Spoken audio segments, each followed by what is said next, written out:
ni Colonel Garma na pag pinapayad dun sa mga namamatay na 20,000 to 1 million, which, by the way, corroborated by the testimony of Tata and Andy, is true.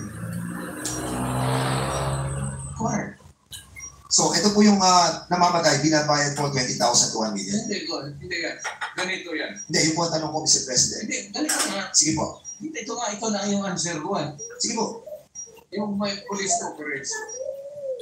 Alam ng police lahat yan. Pinupunduhan ko yan. Ito. Very particular. Huwag ka na, accomplish nila yan, sir. May sobra, sabi ang police officer, to give the officer, sir, may sobra, hindi na pupusto. Hindi rin. Boy. Yan, sir. Okay, sir. Mr. President, in some interviews you have mentioned that, and you have spoken about the reward system. And sinabi nyo, patay o buhay? Patay, better. Buhay, okay na. Correct. Yes, so ibig po sabihin ay mas okay sa inyo kapag patay. Mas maganda kung patay siya. And that's the reason why we are trying to encourage our citizens to kill all those addicts. No, not addicts. To kill the criminals.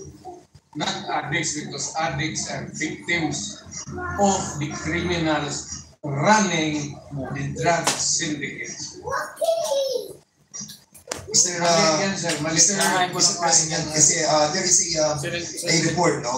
Nagsalita po kayo noong July 1, 2016 that was covered by The Guardian. At sinabi niyo po dito, if you know of any addicts, go ahead and kill them yourself, as getting their parents to do it would be too painful. I'm talking of the drug manufacturers and drug dealers. That is a... So, I don't know how of it. I am not bound by it. Huwag mong i-ano yan, sir. Hindi ko trabaho yan. Get it from my mouth. Because I was the man. Ano po ito, Mr. President, live, ano po ito, interview po. Ano po ito, talagang video? sinabi ko, pero hindi tama yan. Nasa video po, Mr. President. Sinabi hindi addict, sabi ko, drug dealers and drug pusher. Okay po, patayin niya yung addict. Dahil mo sa ospital.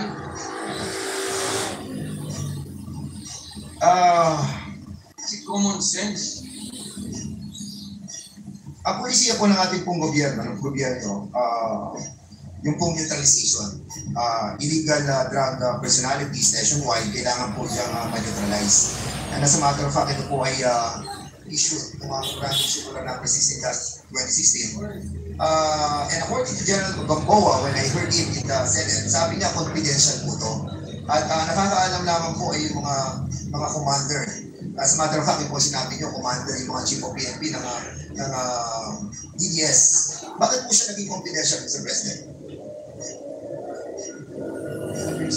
Bakit po kaya naging confidential yung pong utos na negation and neutralization of all those personalities sa illegal drugs? Standard kasi. That is standard. Hindi naman minano ng pulisya.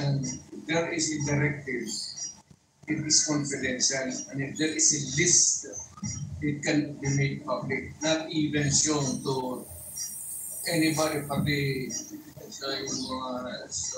Kasi Mr. President, kung negation and neutralization, alam naman po natin, according nga kay Chairman Abante during our discussion, na ang meaning po na negation na patayin, neutralize, patayin. So, is there really an intent to hide this and make it a confidential in order the lower ranks ng ating kapulisan na hindi po malaman yung inyong kaulisan?